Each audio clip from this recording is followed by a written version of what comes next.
Welcome back to the show. I'm your host, Phil Risher, and on today's episode, we're discussing how to unlock hidden profit and scale your home service business with Jim Bradley. Thanks so much for joining us today, Jim. Hey, Phil, good morning. How are you?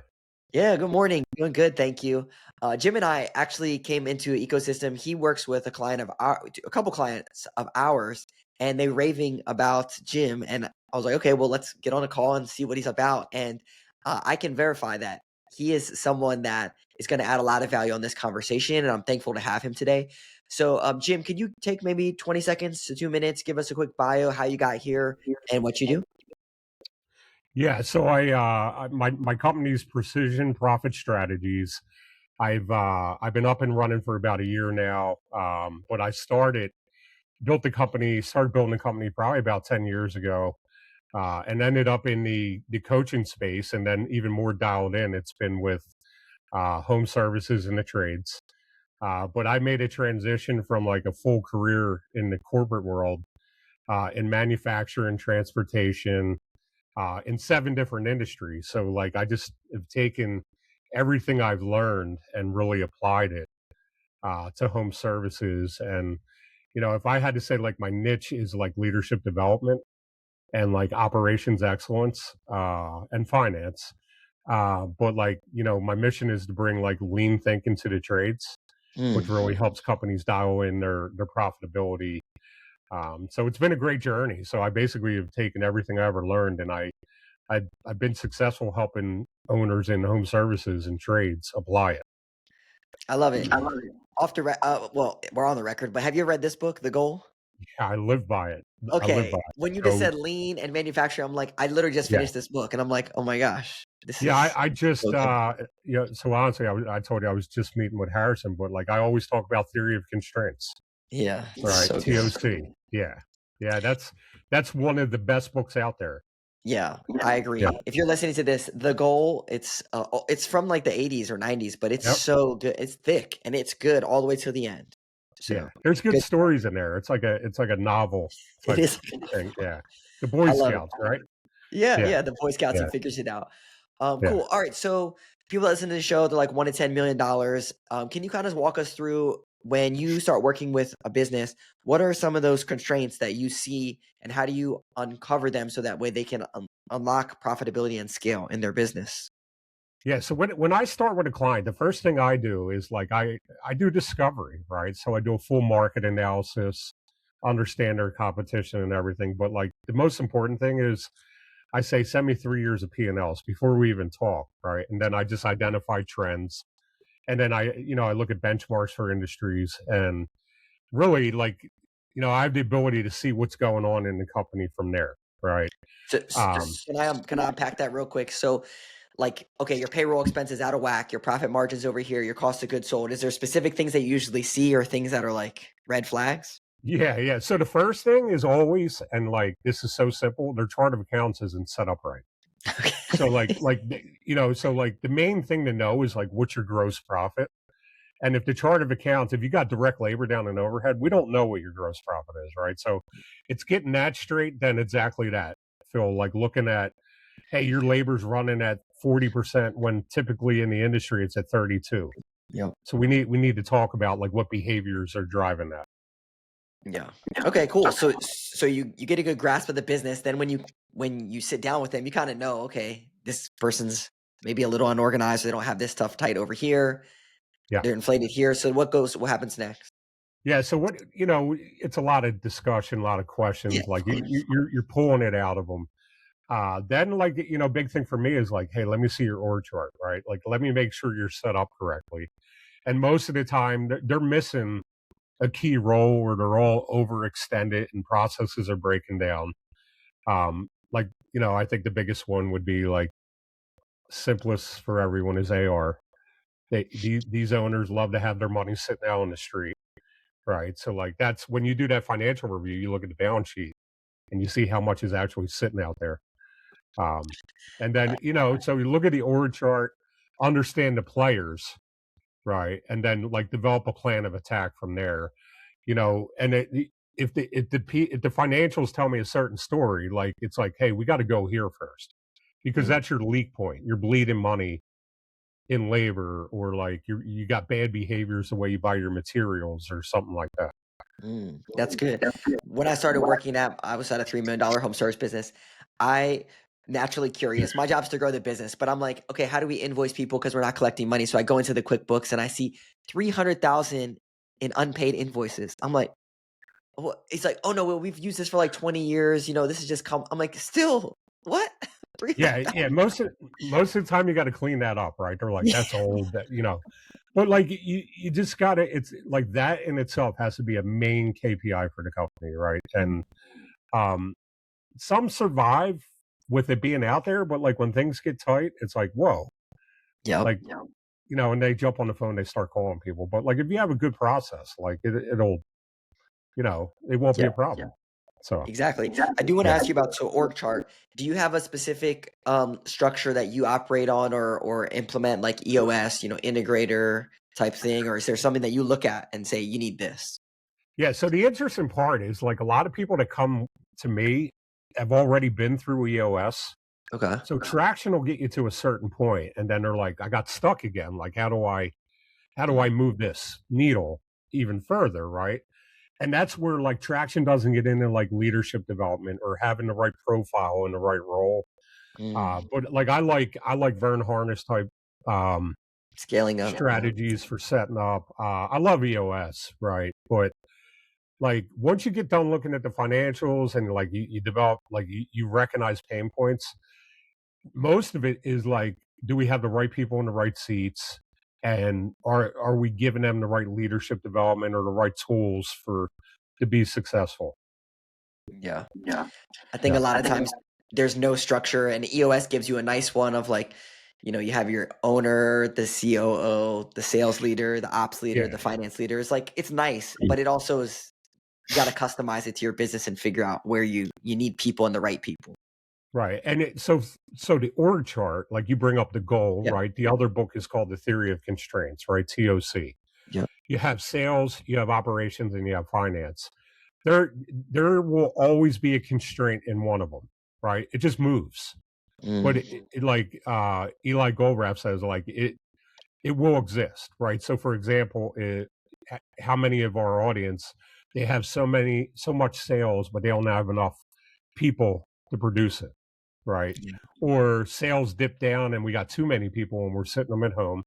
Or sales is good, operation staffing's correct, but we need trucks and like equipment, and then we got some financial constraints. We can't run out and buy a truck because we didn't save reserves or anything like that. Yeah. There's Yeah. constraints, and then you have to figure out what to fix. But to your point, there's always a constraint in one of those buckets to figure out how to grow. Right. Right. Yeah. So like what I try to teach the people I work with is like predictability and anticipation, right? So like, right, if you're talking about bringing on a sales rep, that's already done in my eyes. We need to start thinking downstream. With this guy, you get a really good sales rep and he's selling $2.2 million. He's going to blow up the rest of the value chain, Yeah. So yeah. Yeah. Who's gonna do all that work? All right. So you go into their financials, you look at their org chart, talk with them, and then what's the next thing look like that you're evaluating or going through? Yeah, so I'll be like, what are we looking at? What are we measuring? Like what tools are we using, right? And like, depending on the size of the company, like a $2 million company, most of them don't even get their financials in time, right? So they're paying a bookkeeper that's not delivering a monthly report to them, and they're just so busy they don't press them. So like usually, like when you're working with someone like me, I'm like, we can't be productive unless we get these reports, right? So like I think you may know this as well. Like I get involved with marketing, right? Because I look at Yeah. the whole business flow, and like if we're not getting sales and we're analyzing marketing, you start to get involved and kind of put pressure wherever they need the support, right? Like in your world, a lot of them will be like, I don't understand these metrics that they're sending me. I need to know how to interpret them and stuff like that, right? Yeah, for Um, sure. but so yeah, it's like, what are you measuring? And like most of the time, they're not measuring anything, right? So like, you sound like you're a fan of Vern Harnish, but Vern Harnish in Rockefeller Habits talks about give everybody that one number that's making an impact on the company. So like if it's operations, it should be revenue per labor dollar, for example, or something. Right. And the biggest part of that is like we also want everybody to know like they came to work today and they did a good job.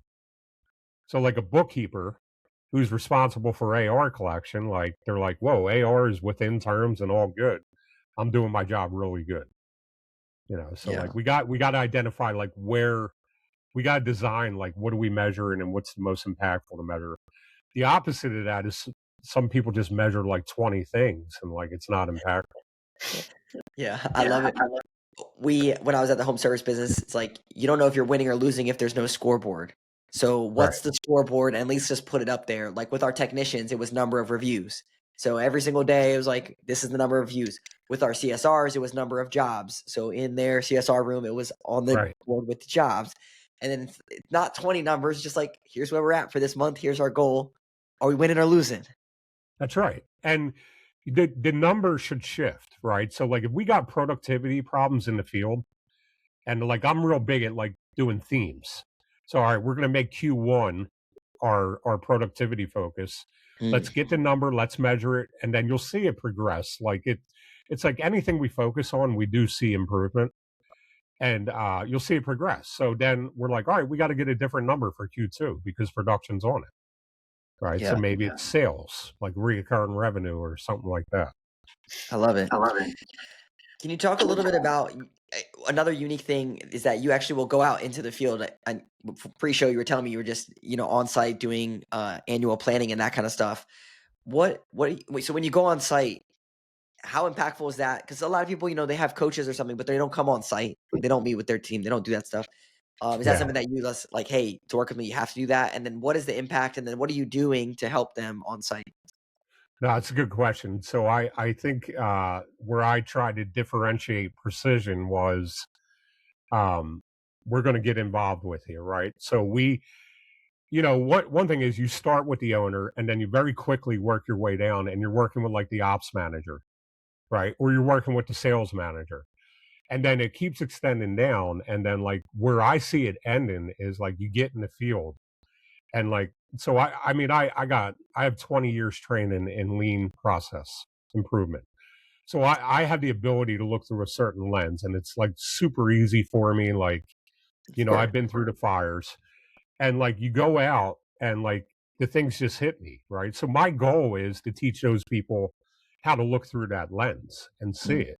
So like this week we were down in Virginia with a painter and um we spent 2 days in the field and you just see things like startup inefficiencies or like why is this guy running a Home Depot when we should be uh could we have that done already and set up properly for a good startup, or does the crew shut down, or could one guy keep doing setup?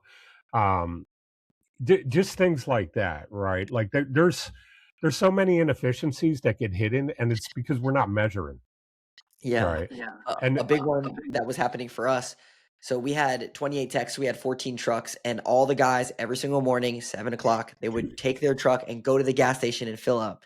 There's not 14 pumps there, so they'd all be sitting around, joking around, and they wouldn't right. get on the road till like 8. So I was Yeah. like, okay, could I find a company to come in and fill the gas tanks at our office the night before? So then they Yeah. just start their day with full tanks. Yeah, Like, so I've done so I learned that at FedEx, right? okay, Like, and I've had the moving companies I work with. That's what we implemented. Like, if you can't get on site fueling, you want like you get your fuel on your way back in the afternoon, because what happens is if when they dispatch for say, and like up here we got Wawa, right? So yeah, like Wawa, they go in, they get smokes, they get food, they're getting gas. That's like a 30-minute clip. If you got a 4-man crew on that, like that adds up, right? So like just just the small things like that, right? Like that's like probably super low hanging fruit yeah, for sure. exactly. Yeah. What about in the sales process? So, like for us from a marketing perspective, a lot of times, like the companies that are 1 to 3 million, we can generate leads for them, but then usually there's not a good lead management plan. The owner is the best salesperson, and then they need to hire a sales team and then grow that side of things. have you worked with people on that? And then what do you see are some of the big bottlenecks, or how do you fix that with them? Yeah, so that's almost everybody, Yeah, right? exactly. So, um, yeah, like, so again, it comes down to like, are you measuring your close rate? Are you measuring following up on like an open estimate?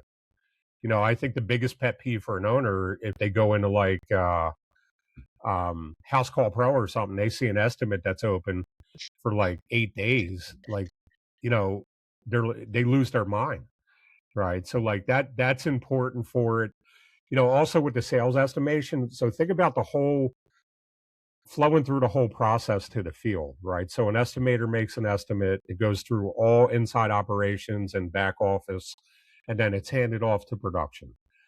Well, our production crews are like machines. Like these guys, like a painter, they're just getting out there and they're painting. Are they evaluating like, all right, I walked into the job for the first time. I'm looking at the hours laid out, the estimate. Was it accurate? Right. So it's really important to kind of get that pushback Yeah. that extends itself to job costs. And like, you got two measures of accountability of production saying, hey, you didn't give me enough hours, or sales saying, no, this job missed its gross profit because your labor ran high, Mm, right? So like, so to answer your question, most of the time sales is in a silo, and you got to integrate them into like the whole process, right? yeah. It's not like we just sell and we move on, you know? Yeah, they need to understand all the moving parts, but the main numbers it sounds like is obviously your close rate, and then yeah, close rate and maybe like estimates created or something like that. Yeah. Yeah. Yeah. Okay. Um, I do want to ask you about like profitability in general, because as someone scales from 1 to 10 million, usually what I've seen is like profitability percentage will go down because you have to reinvest a lot in the business. Yeah. How do you coach someone to balance that? But then also, like you mentioned about moving in quarters, but is it like, hey, next year the profit's probably going to be down a little bit because we're going to make a big investment in this? Or how do you coach someone on that part of it? Curious. Yeah.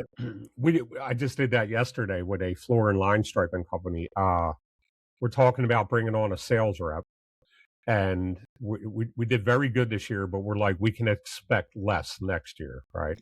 Yeah. So then you talk about like sales is kind of easy because like, well, if you get like a what I call sales shark, a really good sales guy, there's no overhead cost there because they're like, I don't want any base, I want straight commission, I want to be at 8%, right? So there's very little risk there for you.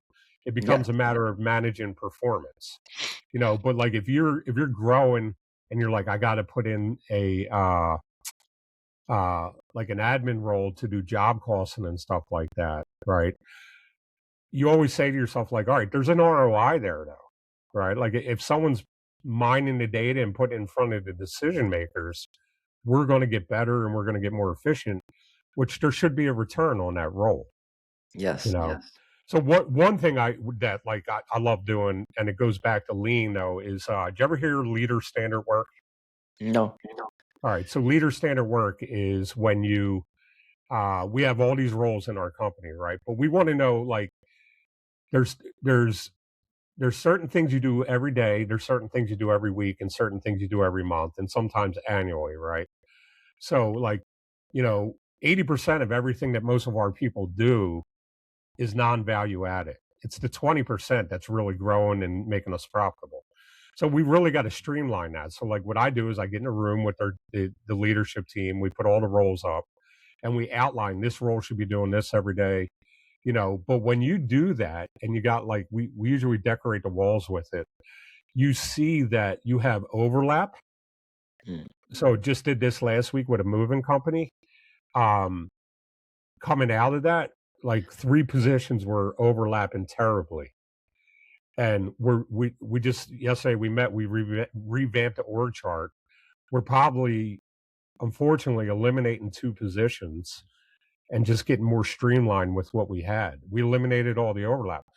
So yeah. owners don't see that until you put them through an exercise like that, and they look and they're like, wow, it just kind of smacks you in the face.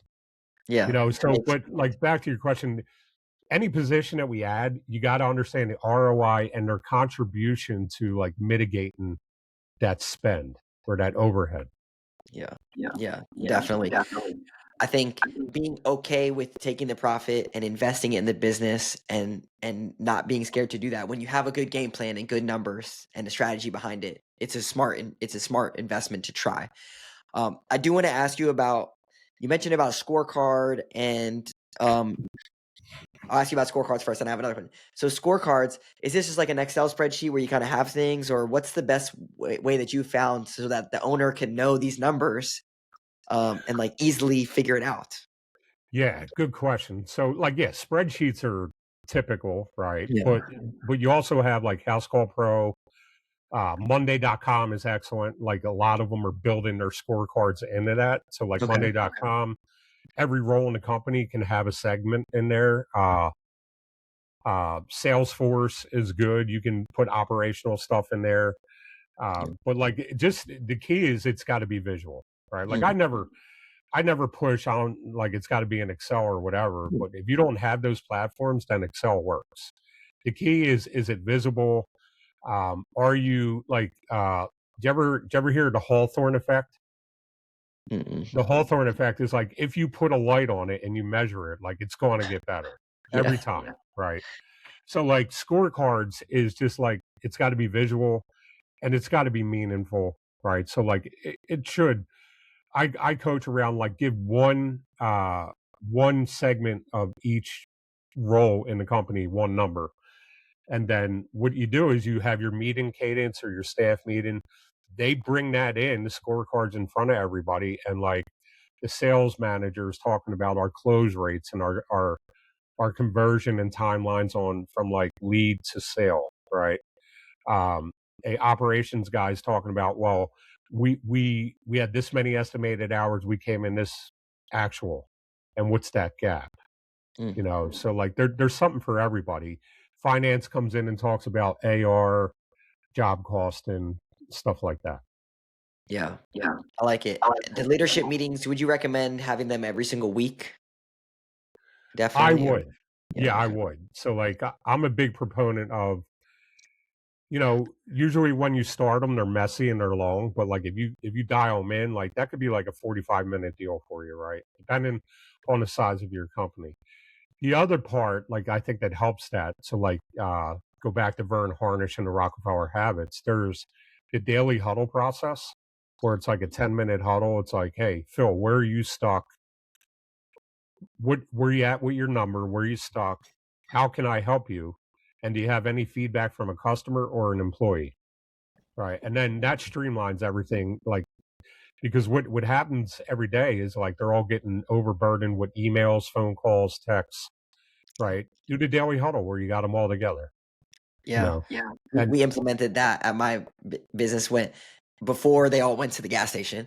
We basically they all had their routes and everything, and it was like, hey, real quick, here's where we're at for these numbers. Our reviews are over here.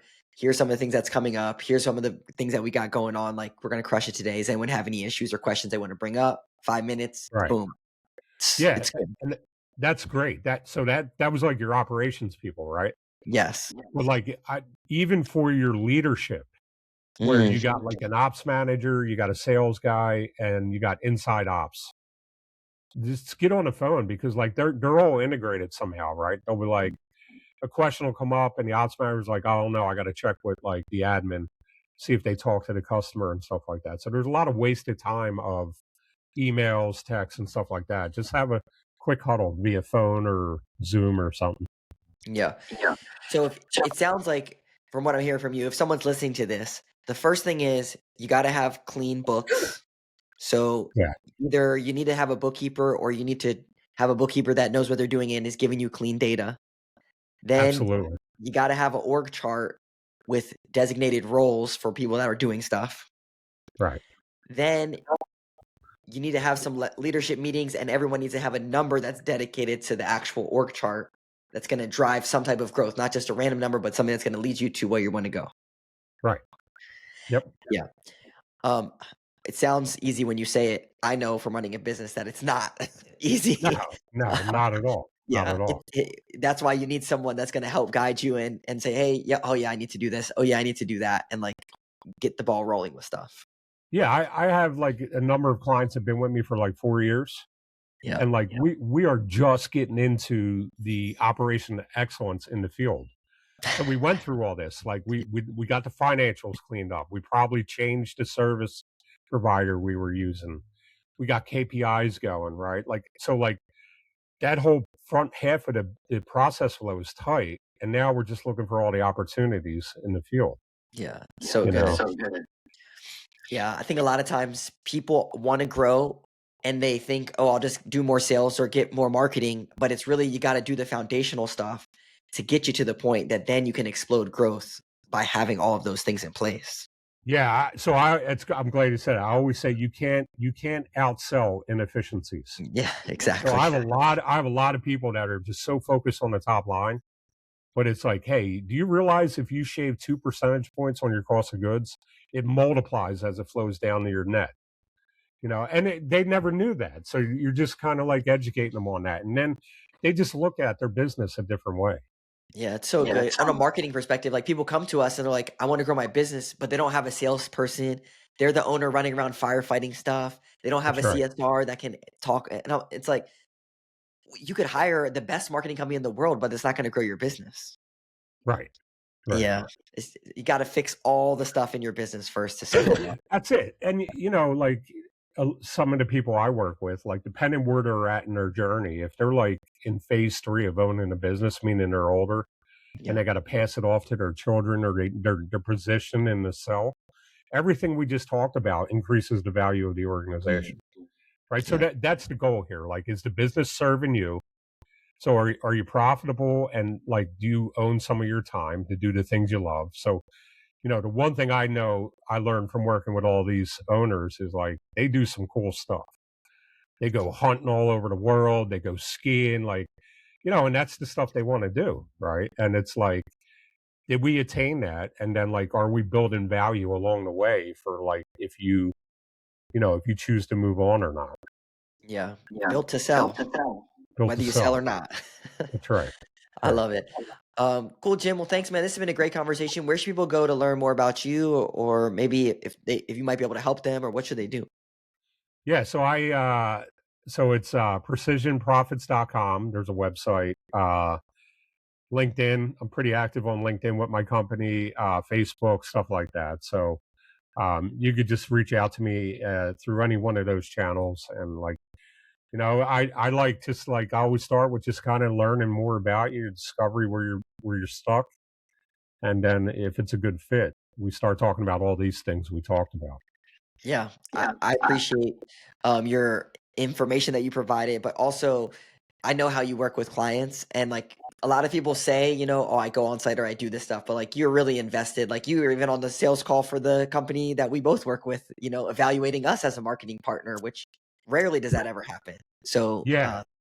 No, you're right. Like I think it's you got a luxury of picking who you work with, yeah, right? But like the relationship.